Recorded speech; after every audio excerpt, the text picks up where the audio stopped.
Bonjour à tous, bienvenue dans ce Monk Mode Talk numéro 3. Le premier épisode est dispo sur la chaîne de Valentin Decker. Le deuxième épisode est dispo sur la chaîne de Ezekiel. Vous retrouverez tous les liens en description. Pendant que j'explique un peu le concept, Paul va nous servir à chacun un petit verre de saké. Et l'idée en gros de ce concept, c'est qu'on va chacun notre tour piocher dans le petit bol devant nous un petit bout de papier. Sur ce bout de papier, il y a marqué un mot. On va avoir une discussion autour des mots et on ne sait pas ce qu'il y a marqué sur les papiers. Je crois que j'ai tout dit. Ah non, pourquoi on est réunis ici ? On est en plein dans la semaine du Monk Mode. Le Monk Mode, c'est quoi ? C'est une semaine où on se réunit entre entrepreneurs pour partager sur nos business, faire du sport, faire de la méditation et créer des souvenirs qui sont mémorables. Et ce Monk Mode, il se trouve au Japon, plus précisément à Karuizawa, dans les Alpes japonaises. Et j'enchaîne, c'est moi qui commence à piocher le premier mot.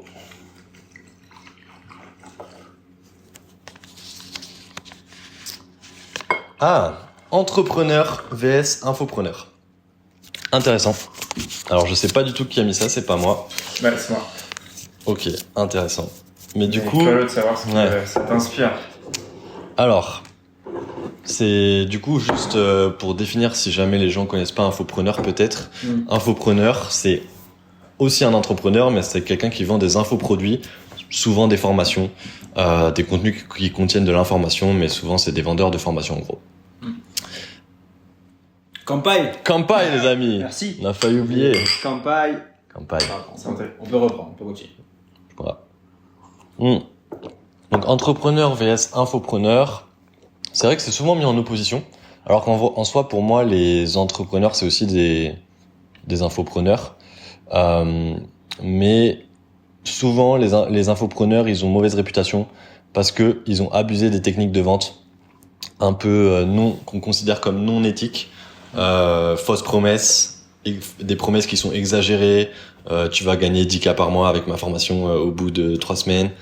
Pas mal de techniques, d'utiliser du FOMO, créer de l'urgence. Donc ça, c'est pour ça que je pense qu'il y a pas mal d'infopreneurs qui ont qui ont mauvaise réputation.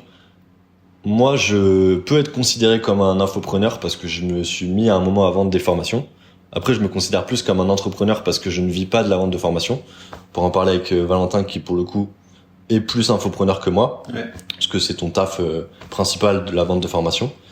Mais moi, je vois pas forcément d'un mauvais œil les infopreneurs, parce que je pense que c'est hyper bien et que ça peut être un très bon business de vendre des formations.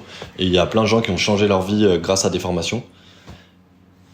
Mais c'est dommage que les gens, c'est des abuseurs. Enfin, il y a beaucoup de gens qui ont abusé des techniques que j'ai dit sur ça. Mais je pense que il y a beaucoup à apprendre des infopreneurs, parce que mine de rien, c'est des très bons vendeurs. Donc je pense qu'il y a pas mal à apprendre de ça. Donc je dirais que c'est dommage de faire le truc VS, c'est dommage de les mettre en opposition, même si je comprends pourquoi par rapport à tous ces abus qu'il y a eu. Mais curieux peut-être que Et moi, je que vais tu donnes ton avis. d'abord sur le sujet pour Ouais, voir peut-être. Paul. qu'est-ce qu'il y avait derrière cette opposition. Moi, je te rejoins Ouais. assez. En fait, je suis. Vas-y. Il y a Ouais, c'est ça. Ouais, peut-être. C'est une opposition, je pense, qui existe dans l'écosystème au global où les entrepreneurs vont souvent voir d'un mauvais œil en fait les infopreneurs parce que globalement le cliché de l'infopreneur sur les personnes non initiées, c'est la personne qui va vendre du rêve en fait depuis Dubaï et qui va vendre des formations où effectivement comme tu disais tu promets la lune et au final t'as pas grand chose.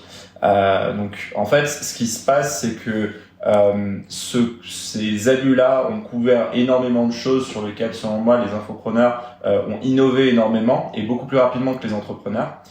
Notamment sur toute la partie, je pense, à savoir comment acquérir des nouveaux clients, comment construire une personal brand sur Internet, comment aussi faire quelque chose que les entrepreneurs d'habitude eux aussi aiment beaucoup, à savoir comment être un maximum flemmard pour faire en sorte de créer de la valeur très rapidement avec le chemin le plus court. Donc c'est l'idée de se dire au lieu de d'abord créer un site web, se dire j'ai besoin d'optimiser telle ou telle chose, en fait c'est simplement ok, d'abord je crée une page de vente avec simplement un lien, où j'ai même pas de page de vente et j'envoie directement un lien de paiement Stripe, et comme ça je teste rapidement mon marché. Et en fait, je pense que les infopreneurs ont réussi très rapidement à capter une demande qui a aussi quelque part rendu jaloux beaucoup d'entrepreneurs qui eux, évidemment, ils passaient beaucoup plus de temps avec des équipes, en embauchant des personnes au marketing pour faire toutes ces choses-là. Là où les infopreneurs, quasiment tout seuls au début, pouvaient avoir une audience sans aucune commune mesure et avoir aussi une demande du coup par rapport à leurs produits qui rendrait jaloux clairement plus d'un entrepreneur. Donc c'est sans ça que je vois une opposition un petit peu entre les deux. Et moi je trouve ça intéressant de mêler en fait les deux, c'est-à-dire la vente de formation, l'infopreneuriat et l'entrepreneuriat. Et pour moi, les infopreneurs sont devenus des entrepreneurs. Et d'ailleurs, on le voit aujourd'hui. Prenez le podcast Sans Permission par exemple, c'est littéralement un infopreneur et un ancien entrepreneur avec notre cher Antoine Blanco qui se mettent ensemble pour créer un podcast et qui amènent justement deux audiences qui finalement sont pas si antagoniques que ça. Quand tu dis un ancien entrepreneur, tu parles d'Oussama Hamar? Ouais. Qui est devenu complètement infopreneur aujourd'hui. Qui est devenu effectivement plutôt. Et je pense que s'il a pris cette vague-là, c'est pas anodin. Ouais. C'est aussi parce que il a été influencé par Yomi. Hein, ouais. Après, je crois qu'Oussama il voulait aussi créer un studio de dessin animé, donc c'est pas non plus la. Il a d'ailleurs créé. Je suis chaud d'entendre Valentin sur ce sujet, mais juste tant qu'on parle d'Oussama, il y a un truc qu'il dit aussi parce que les infopreneurs, souvent la critique qu'on leur fait, c'est des vendeurs de rêves. Et Oussama, je me rappelle d'un truc qu'il avait dit, c'est en fait les gens, est-ce qu'ils ont pas besoin de rêver aussi? Et est-ce que on n'a pas besoin aussi un peu de vendre du rêve aux gens pour les motiver à passer à l'action, même si on sait très bien que ceux qui achètent des formations, il y a 90%, ils passent pas à l'action, et en gros t'as que 10% qui vont vraiment avoir un vrai changement avec l'achat de la formation. Mais dans la vente c'est pareil. Hein. Mais est-ce qu'il n'y a pas besoin de vendre un peu du rêve juste pour motiver les gens? Tu vois, parce que moi, à mon échelle, c'est des infopreneurs en premier qui m'ont motivé à me lancer en indépendant. C'est des mecs comme Stan Leloup de Marketing Mania. C'est ces gens-là qui m'ont poussé à dire je veux être entrepreneur, tu vois. Ouais, bien sûr. Bah après, c'est de la vente. Quoi. Et j'étais pas client chez eux, mais ils m'ont quelque part vendu du rêve, tu vois. Je veux dire, dans la vente, 3/4 des clients, le but aussi, c'est de les faire passer au-dessus de leur peur, en fait. Et il y en a beaucoup, par exemple, moi, dans mon passé de commercial, si j'avais pas fait des techniques de vente pour faire passer un prospect en client, il serait jamais passé client parce qu'il avait peur de juste sauter le pas. Et au final, c'est devenu des super clients et je les ai fidélisés pendant des années. Ils étaient super contents de mes produits, tu vois. Donc, dans l'infopreneuriat, c'est un peu la même chose, je pense.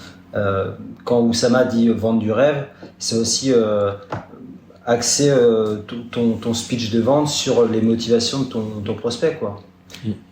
Mais de toute façon, tout le marketing, c'est que du rêve. On parle entrepreneur, mais si tu regardes, quand tu vends une voiture, tu vas vendre ta voiture qui roule sur une super route dans la montagne avec la neige, etc. Tu vas pas vendre une voiture qui fait un trajet entre l'école et le bureau de tabac merdique complet. Quand tu vends Par Rolex, ils vendent un statut social. Ouais, toutes les pubs, elles te projettent l'image rêvée de ce que tu penses, de ce que tu pourrais être avec le produit. Donc en fait, moi, ça me dérange pas là-dessus. Après, il y a plusieurs choses. Ce que tu dis, effectivement, je pense que la mauvaise image vient du fait qu'il y a eu beaucoup d'abus. Et c'est comme toutes les nouvelles tendances, il y a beaucoup de gens qui espèrent en profiter. J'espère faire partie des gens qui font bien les choses. En tout cas, j'essaie de bien faire les choses. J'essaie de pas abuser des techniques que tu mentionnes. J'essaie de toujours être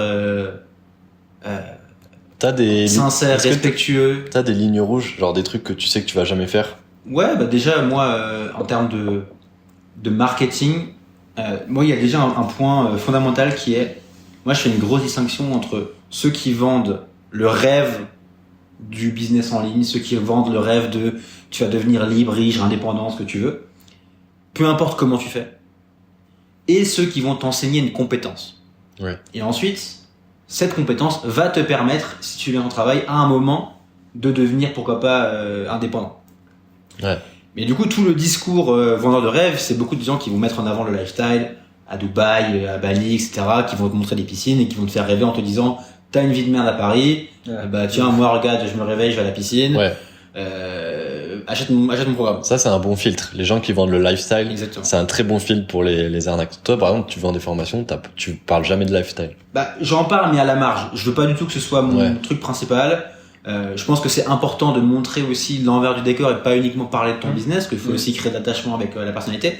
Mais moi, si vous regardez mes contenus, bah, comme sur LinkedIn, à 80%, c'est des contenus centrés sur la compétence que j'enseigne et que je vends, parce que c'est pour ça que je veux que les gens viennent me voir. Et après, un autre point, tu parlais de ligne rouge.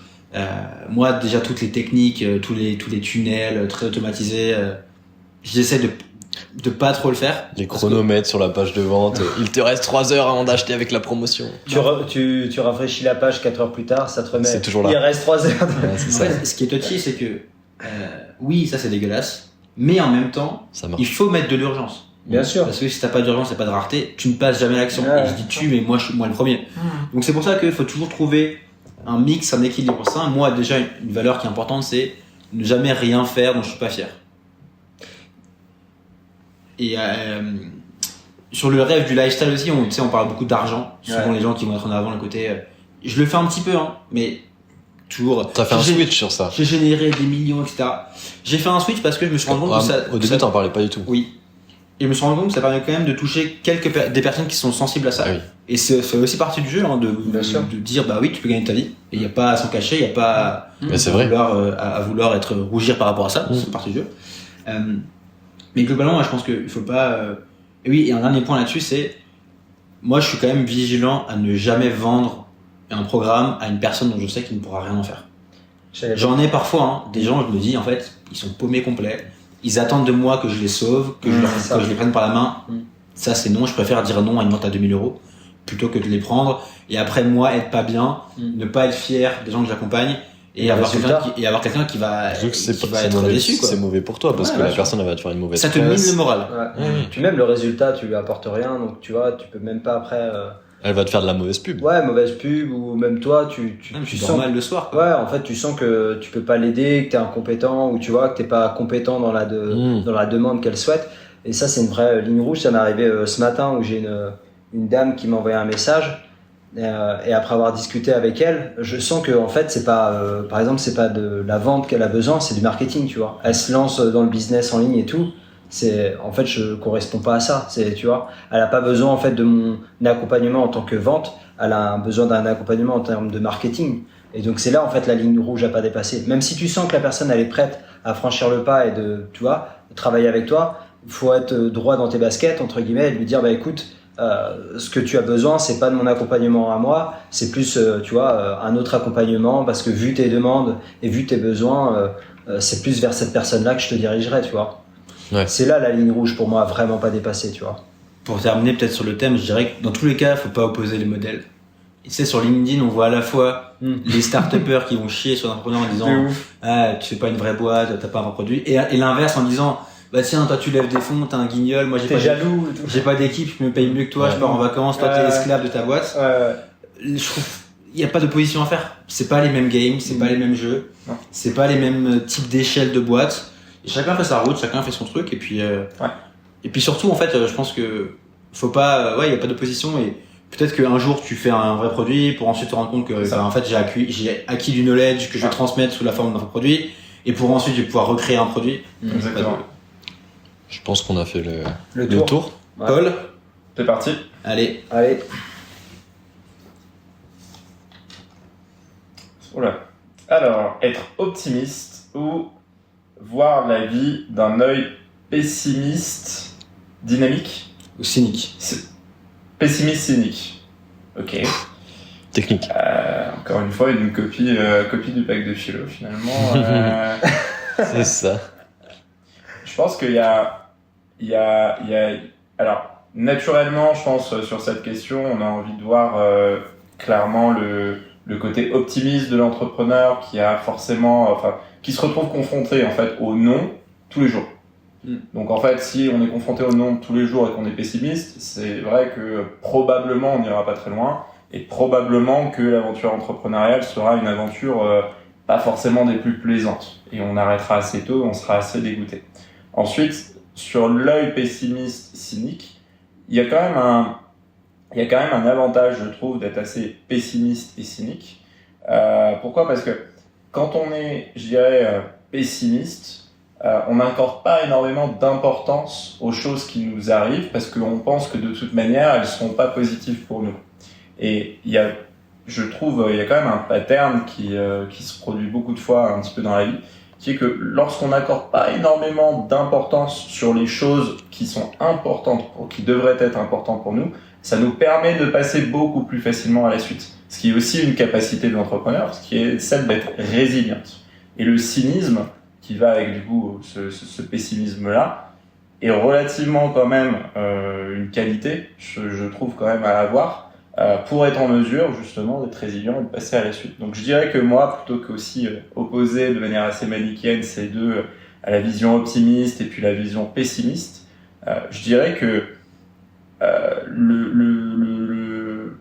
bien, enfin le mieux est l'ennemi du bien. Donc je pense qu'il faut être d'un naturel assez pessimiste sur les choses qui peuvent se présenter à nous et les gains qu'on pourrait obtenir à court terme de faire telle ou telle action, mais être assez optimiste sur au moyen long terme ce que ces petites actions vont faire. On dit souvent que on surestime ce qu'on peut faire à court terme, on sous-estime ce qu'on peut faire à long terme. Alors voilà, je pense que à court terme, il faut être pessimiste pour être optimiste à moyen terme. Voilà comment je vois un petit peu le truc. Ouais, non, j'aime bien comment tu réponds à la question. Alors, c'est intéressant. C'est toi qui l'as posé, du coup. C'est intéressant que tu penses que être pessimiste, ça te permet plus facilement de faire les choses. Ça permet de moins accorder d'importance aux résultats forcément un peu décevants que tu vas obtenir un peu à court terme. Par exemple, tu lances un nouveau produit, tu t'attaches beaucoup à ce produit-là pendant que tu es en train de le créer, tu es très optimiste. Si t'accordes, tu es extrêmement optimiste, tu as forcément une importance extrêmement importante que tu vas donner, désolé pour l'anachronisme, mais extrêmement importante que tu vas donner à ce lancement. Si le lancement foire, c'est clair que tu vas te prendre un coup. Là où le pessimiste qui se dit de toute manière je vais lancer ce truc-là mais ça va pas forcément marcher, lui, il va être en capacité d'un peu plus rebondir. Et après, je vous parlerai d'un livre qui parle justement d'accorder de l'importance aux choses et du fait de lâcher prise un petit peu sur l'importance qu'on donne pour avancer, si vous voulez. Curieux d'avoir ton avis. Ouais, moi en fait, ce que je vois, c'est que moi j'ai toujours été d'une nature plutôt pessimiste. En me disant je suis quelqu'un de réaliste. Je suis pessimiste, je suis réaliste, mais du coup je vais plutôt voir le verre à moitié vide. Et depuis quelques années, j'ai fait un switch qui est un switch à la fois parce que j'entreprends et aussi un truc que j'ai une attitude que je veux émuler dans ma vie, parce que je vois à quel point en fait la vie est tellement plus belle quand tu la vois d'un œil optimiste, tu vois. Et oui, en fait, il y a plein de situations dans lesquelles il n'y a pas de réponse. Tu vois, t'as un événement, tu peux le voir comme un cataclysme, une catastrophe, ou tu peux le voir comme un truc génial. Tu vois. Et j'ai l'impression que l'attitude numéro 2 qui est de toujours, tu vois, voir d'un œil positif tout ce qui t'arrive, je pense qu'elle te conduit beaucoup plus loin. Et toi, tu dis que le pessimiste, du coup, il va accepter faire les choses parce qu'il aura moins de résultats. Moi, je vois que beaucoup de pessimistes se découragent en fait. Tu vois, ils se disent, ou ils passent pas à l'action. C'est compliqué. Je trouve que c'est des gens qui sont beaucoup dans leur tête, qui vont sous couvert de ce côté très rationnel, très cartésien, en fait, ne vont voir que les aspects négatifs. Ils vont se mettre dans une posture. Moi, j'en vois plein dans les commentaires LinkedIn. Il y en a plein qui, quoi qu'il se passe, ils vont toujours chercher la petite bête pour voir le négatif. Et oui, il y a un négatif. Et putain, il y a aussi une part de lumière qui est géniale. Et tu peux décider de voir cette part-là. Et je trouve que, à la fois, ta vie est plus belle quand tu vois les choses positives. Et à la fois, en fait, je trouve que c'est une attitude. Tu sais, souvent, tu t'attires ce que tu dégages. Donc, quand toi-même, t'es super positif, t'es super optimiste par rapport à la vie, en fait, t'attires que des bonnes choses. Évidemment. C'est la loi de l'attraction. Sans tomber dans le côté candide et naïf. Moi, c'est marrant parce que j'étais complètement l'inverse avant. C'est-à-dire que quand j'étais commercial et tout, j'étais le verre à moitié plein, tu vois. Toujours ultra optimiste. Ce qui fait que à chaque fois, même quand j'allais voir des clients, des prospects, tout ça, je dis ça va le faire et tout, ça va être génial. Et à chaque fois, 9 fois sur 10, quoi, tu te prends une calotte et au final, ça marche pas, tu vois. Mais j'ai toujours conservé cette attitude optimiste. Maintenant, j'ai eu un switch mental. C'était peut-être au bout de 2 ans dans ma boîte où j'ai vu une intervention de Philippe Gabillet. Je sais pas si vous connaissez, qui est professeur dans une école de commerce ultra réputée à Lyon. Et il est conférencier aussi. Et lui, il avait dit une phrase qui a complètement switché mon mental et qui dit dans la vie, en fait, il faut ni voir le verre à moitié plein, ni à moitié vide. Et il dit d'un côté, il y a les optimistes, comme je vous disais par rapport au disque, qui disent je suis meilleur que l'environnement, donc action, réflexion. Se dire, tu me donnes un sac à dos, moi, tu vois un deltaplane dans le sac à dos, je prends le sac à dos, je jette dans la falaise et je construis le deltaplane pendant la chute. Et t'inquiète pas, ça va bien se passer, je vais réussir à voler. Et puis t'as l'autre camp qui eux vont être l'environnement est plus fort que moi, donc réflexion, action. Et donc souvent ces gens-là ils vont se poser 1 milliard de questions dans leur tête de qu'est-ce qui va faire que ça va pas se passer, tu vois, ou ça va pas bien se passer. Donc ces gens-là, comme tu dis, ils vont jamais se lancer, tu vois. Et par contre ces gens-là, eux, ils vont prendre le sac, ils vont dire attends, moi je prends la notice, faut que je regarde, faut que je construise le deltaplane, faut que je le teste et ensuite je vais me lancer. Sauf que si c'est une opportunité dans ta vie, Pedro, t'es foutu, tu vois. Tu vois le fameux Pedro. Pedro est de retour avec nous ce soir. Il est encore là. Et en fait, l'opportunité, tu sais, des fois, t'as des opportunités dans la vie et faut les saisir. On voyait un podcast de Sarkozy tout à l'heure qui le disait. Et c'est vrai, tu vois. Et des fois, ces gens-là, ce qui est dommage, c'est que du coup, ils réfléchissent trop et ils passent pas à l'action. Et donc, Philippe Gabillet, il avait dit une phrase que moi, j'avais adorée. Ce qu'il a dit dans la vie et surtout dans l'entrepreneuriat, il dit faut être optimiste de but, pessimiste de chemin. Ce qui veut dire optimiste dans mon but, ça veut dire vision long terme, 5-10 ans, je vais y arriver. Par contre, le chemin va être plein d'embûches. Faut être prêt à galérer. En gros, je vais galérer, mais je vais y arriver. Et ça, c'est vraiment été le switch mental que je me suis fait. C'est exactement ça. D'accord, c'est ça. Monsieur de l'EM. C'est exact. Et franchement, pour tous ceux, je vous conseille vraiment, il a écrit un bouquin, Philippe Gabillet, sur l'optimisme, qui est vraiment bien. Et surtout pour les pessimistes, il ferait du bien parce que il a vraiment une analyse vraiment pragmatique de la situation. Et à la fin, ce truc, c'est la question du contrôle un peu qui est posée. En fait, on se dit, ok, on est de nature optimiste ou pessimiste, mais en fait, là où l'optimiste est confronté à un obstacle et le pessimiste est confronté à l'obstacle, c'est qu'il peut pas tout contrôler. Il lui arrive des choses qui vont changer en fait sa perspective. Donc, comme dit, après c'est les stoïcistes, c'est classique, mais c'est on peut pas contrôler ce qui nous arrive. En revanche, on a toujours le contrôle sur notre réaction et notre attitude vis-à-vis des événements. Et du coup, c'est cette chose-là sur lequel on a le contrôle, et c'est cette chose-là qui, selon moi, nous définit véritablement et sur lequel on peut travailler en se disant, j'ai envie par rapport à ce qui m'arrive d'être plutôt d'un naturel optimiste ou plutôt d'un naturel pessimiste, ou prolonger le truc sur une courbe de temps, un peu comme tu disais, à savoir court terme, moyen terme, long terme. Mais ça aide vraiment, et par rapport à ce que je disais du coup avant, je pense que ça aide vraiment même sur les choses, et c'est compliqué à faire, mais même sur les choses qui nous tiennent à cœur, réduire l'importance que l'on donne à cette chose pour ensuite ne pas être déçu, et ensuite prendre le chemin le plus court pour la faire, pour être en mesure de valider, invalider telle ou telle hypothèse et continuer. Je pense que c'est un peu le chemin un peu classique aussi, dans lequel on valide un marché, un produit, on teste, on itère derrière. Et je pense que c'est quelque chose qu'on fait depuis la nuit des temps, lorsqu'on a inventé des outils, des nouvelles manières de faire. Et je pense que c'est naturellement et biologiquement bien, et c'est comme ça qu'on a avancé. Juste après, j'avais vu une étude qui s'est passée au XVIIIe siècle en Angleterre et qui analysait la sémantique des journaux. Et en fait, c'était juste avant la révolution industrielle anglaise. Tu la vois, l'étude que je parle. Et en fait, elle a montré que le préalable à la révolution industrielle anglaise, ça a été dans les journaux des discours en faveur du progrès, de l'optimisme et d'une vision positive de l'avenir. Comme quoi, tu vois. Ces discours positifs, optimistes de l'avenir ont donné envie à des gens, ont créé une impulsion, ont créé un espèce une énergie collective, un climat dans lequel les gens avaient envie de faire des choses, avaient envie de se motiver, ce qui a donné lieu à l'explosion industrielle. Et l'étude disait qu'aujourd'hui, en fait, on voit une trend inverse depuis 20 ans, des discours catastrophistes, alarmistes, très négatif, une vision très pessimiste du futur.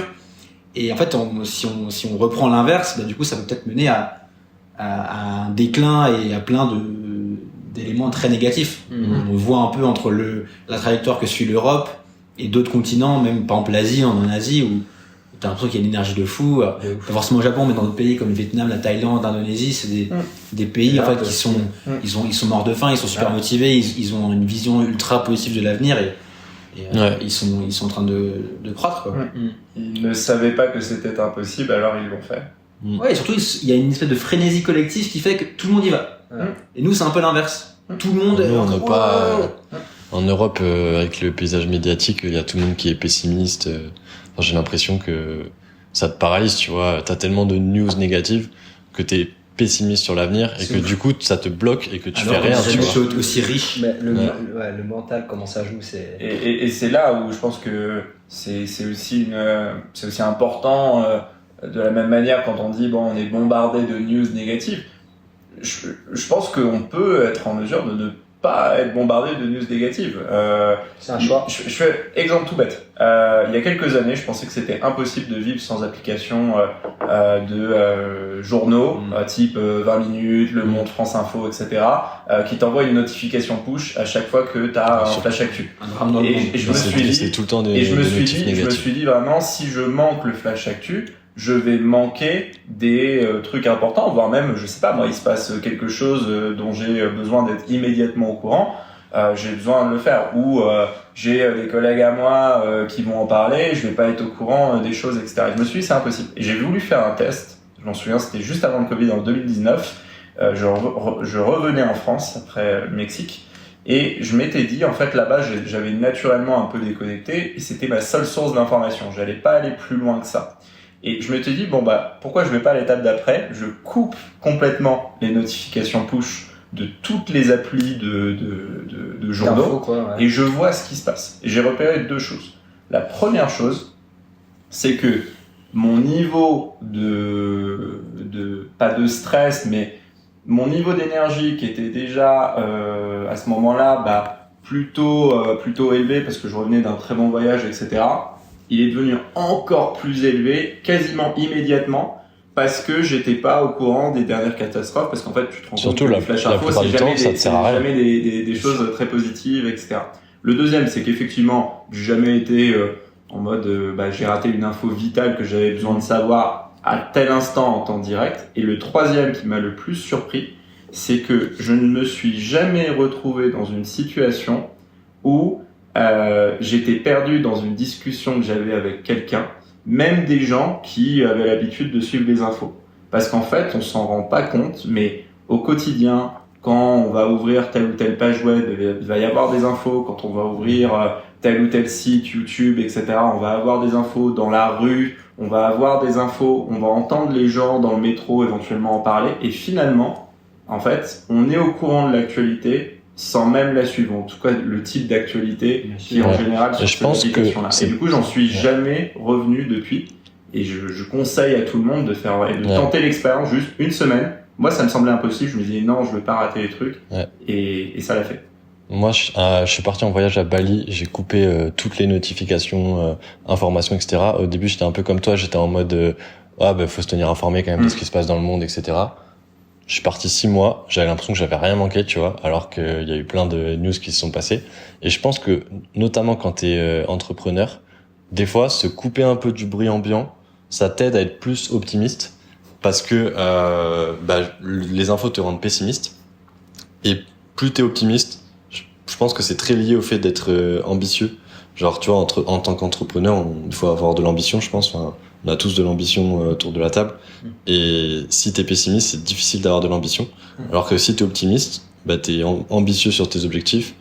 Et comme t'as dit là, je sais plus la citation, mais en gros, même si t'es pessimiste sur le chemin, sur les obstacles qui vont arriver, le fait d'être optimiste sur la vision et sur les objectifs que tu peux atteindre, ça va t'emmener beaucoup plus loin que si t'étais pessimiste sur l'objectif. Mais moi, je le vois bien au Japon.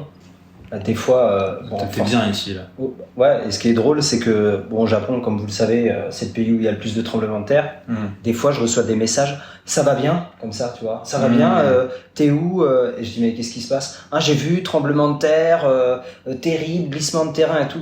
Je suis au Japon, j'ai même pas l'info, tu vois. T'as même pas ressenti une secousse. T'as même pas ressenti une secousse, et les infos japonaises, ça, ils en font même pas un drame, tu vois. Ouais. Je vais sur, du coup, des fois je demande le lien de l'info, tu vois. Et là, je vois le lien, terrible tremblement de terre au Japon et tout. J'ai vu la même chose dans d'autres pays, en mode, j'ai vu qu'il y avait une inondation à ce moment-là, mais c'est à 800 km de chez moi, dans un tout petit village. Même moi, dès que j'appelle ma grand-mère, elle me dit, j'ai vu à Lyon, et des attaques. Je suis en plein centre de Lyon, j'ai jamais rien vu. Bien sûr. Et, il a peur. Il y a un proverbe japonais qui dit, tu travailles, tu gagnes un salaire, tu payes ta maison, le tremblement de terre détruit ta maison, tu travailles, tu gagnes un salaire, tu construis une maison, le tremblement de terre détruit ta maison. Et pour montrer ce truc de la résilience. Ouais, résilience. Ils sont ultra résilients, les Japonais. La maison, elle s'est effondrée. Ok, whatever, qu'est-ce qu'on fait? Bon, juste on repart au combat. Il y a qu'à voir Hiroshima, avec Paul, on a fait le musée de la bombe, et que ça a été complètement détruit, ils ont tout reconstruit, ils ont même pas, j'ai l'impression même pas de haine, tu vois. Surtout sans rancœur. Oui, ils ont pas de haine, en fait. Ils veulent. Parce qu'ils savent aussi ce que eux ont fait avant pour mener à la Ils ont bombe. fait, ils ont fait des dingueries. Je suis un vendeur du Japon, hein. Mais bon.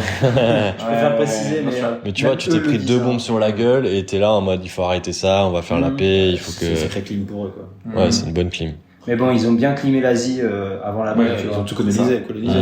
En une journée, ils ont colonisé toute l'Asie. Hein. Ok. Et même depuis 1900 en fait. Ouais. Ils ont conquis la Mandchourie, donc en Chine. La Corée, c'était leur petite. Avec des techniques atroces. Très sales. Ah ouais. Pendant l'époque c'est des intéressant samouraïs, de voir un docu là-dessus. L'époque des samouraïs, quand il y a la paix au Japon, t'as des dizaines, des centaines de milliers de samouraïs, donc les militaires qui sont au repos, ils savent pas quoi faire, qu'est-ce qu'ils se disent? Bah tiens, maintenant qu'il y a la paix au Japon, on va aller coloniser la Corée, tu vois. Ok. Donc c'est des. On dérive un peu, mais. Petit dernier. Est-ce qu'ils étaient optimistes ou pessimistes? Ouais, petit dernier. Ils étaient ultra optimistes, ils pensaient gagner la guerre. Ouais, mais pour les tremblements de terre, pour le coup, ils sont ultra pessimistes et ils ont une manière de voir les choses, les Japonais, très. En fait, ils calculent tout, tu vois, au moindre détail. Moi, je le vois bien des fois quand il y a un train qui est en panne, paf, t'as tout de suite 3-4 solutions qui s'embrayent pour pas en fait que la roue, tu sais, parce qu'il y a tellement de monde à tellement de peu d'endroits, tu sais, c'est savent qu'un grain de sable a un impact immense. Ouais. Tu vois Tokyo, c'est hallucinant. Toutes les stations, elles sont énormes. Et ça fonctionne. Qui passent. Même les trains, les Shinkansen. C'est impressionnant. Un débit, c'est et s'il y a un truc qui est en panne direct, tout se déroule bien.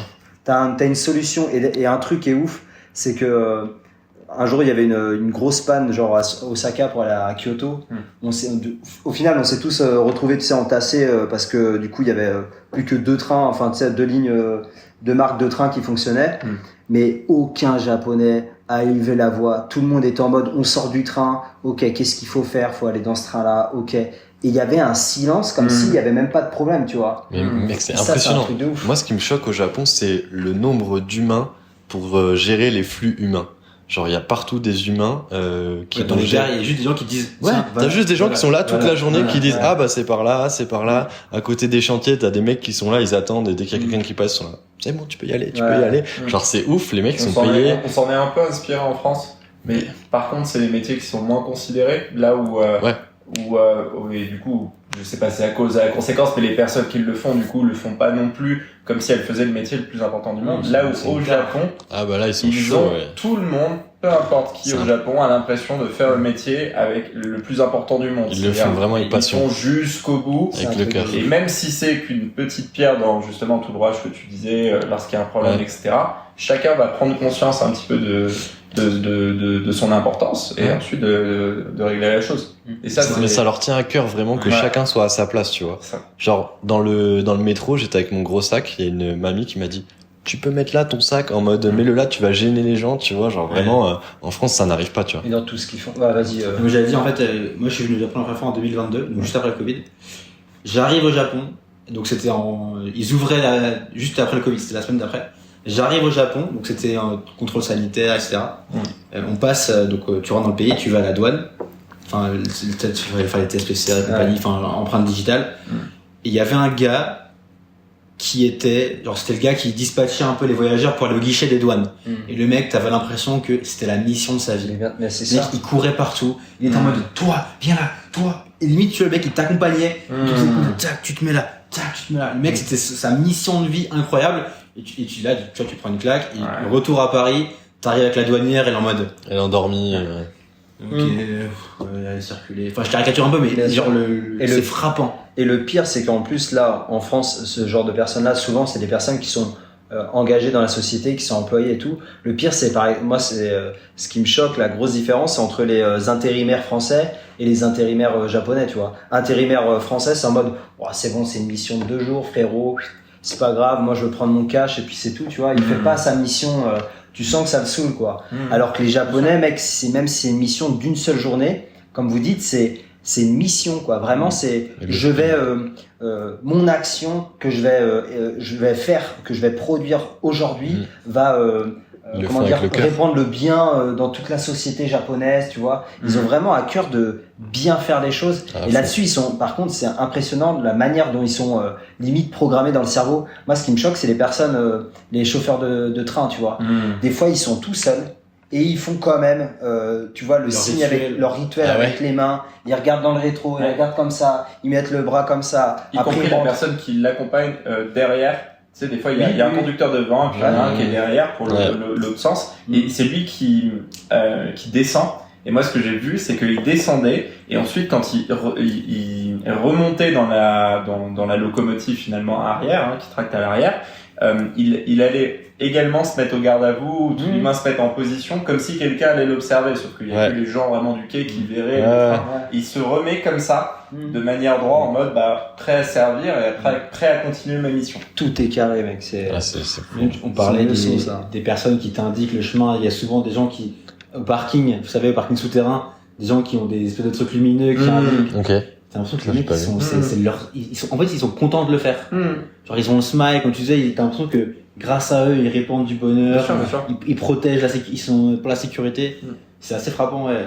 Mais je pense que les petits métiers sont valorisés. Ouais, et je pense que, quand je vois ça, en tout cas, ils se sentent valorisés. Je pense même que ces métiers-là, beaucoup de ces personnes-là ont un impact réel, et d'un point de vue extérieur, je pense qu'ils ont plus d'impact que pas mal de personnes qui bossent dans des CDI, dans des bureaux, sur le client final. T'imagines le nombre de gens qu'ils aident au quotidien tous les jours. Énorme. Ils font gagner du temps à plein de gens. Le fait que là, nous, à 4, on en parle ici maintenant, que ça nous est tant marqué parce que ça nous a changé c'est sûr le que quotidien. Ça en a changé des millions et des millions de personnes, et que chaque jour, des millions de personnes, leur train de vie, leur confort de vie, leur énergie, leur flow dans leur quotidien repose sur le travail de ces mains-là.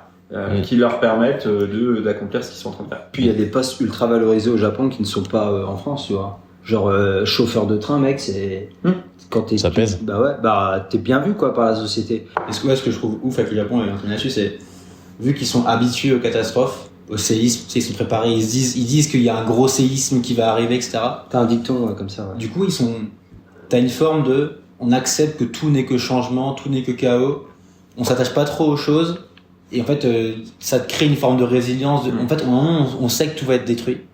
Et qu'en fait, il faudra juste tout reconstruire, quoi. Il y a une phrase japonaise à chaque fois que, genre là, au mois de juillet, c'était assez chaud par contre, fin juillet quand même, ils en parlaient bien dans les infos. Le grand séisme. Ouais, le Big One. Donc le Big One, pour ceux qui savent pas, c'est en gros, c'est un tremblement de terre qui arrive tous les 100 ans, à peu près tous les 100 prédit, ans. Et là, en fait, il y a 80% de chances qui va se dérouler dans les 20 prochaines années au Japon, quoi. Dans les 20 prochains jours. Et en fait, 20 prochaines heures, là, donc, ça veut dire on part maintenant. Fin juillet, début août, il y a eu 3 séismes assez violents sur la côte. Et genre, c'était un peu en mode prédiction, faites attention, Big One. Et là, même les Japonais qui vivent dans la Chine. Il annonce ça. Ouais, bien sûr. C'est mauvais pour le tourisme, ça. Les touristes, ils en avaient parlé dans la presse locale. Ça va, c'est tellement vaste dans les 20 prochains ans. Mais ça va. Puis là-bas, ils ont pas les normes sismiques. Mais en tout cas, ils disent, il y avait un proverbe, genre, tu sais, des fois, il y avait une chaîne, comme genre tu regardes YouTube, une vidéo YouTube, tu vois, t'as une pub qui arrive en plein milieu. Là, il y avait un peu la même chose, en mode, alors pour votre survie, prenez un sac, achetez ceci, cela comme vivre. Tu sais, ils te prévenaient un peu si jamais ça arrivait, comment se préparer. Et puis il y avait toujours une phrase qui disait en mode, un proverbe japonais qui dit si t'es bien préparé, t'inquiète pas, ça va bien se passer, quoi, tu vois. Il y a plein de panneaux dans les lieux publics, que faire en cas de tremblement de terre et tout. J'en ai vu plusieurs. Je vous recommande un livre que j'ai lu, je sais plus le titre, mais le pitch c'est il y a un tremblement de terre au large du Japon avec un tsunami qui va submerger tout l'archipel. Et en fait, tu suis le gouvernement qui essaye de préparer la sortie des Japonais, mais sans alerter les autres pays parce que sinon ils voudront pas les enfin, il y a une série là-dessus, il y a une série Netflix. Ouais. Et pas mal. Là, je pense que c'est la adapté du livre. Ouais. Pas mal. Ok, bah je pense qu'on c'est le mot de la fin. On va clôturer. Ouais, non, j'allais dire épisode 3, certainement le dernier de cette petite série. Si vous voulez participer à une semaine comme celle-ci, à un Monk Mode, envoyez-nous un petit message, laissez-nous en commentaire et puis on en parlera avec grand plaisir parce qu'on en fera d'autres au Japon et certainement en Europe. Exactement. Ciao. Ciao. Ciao.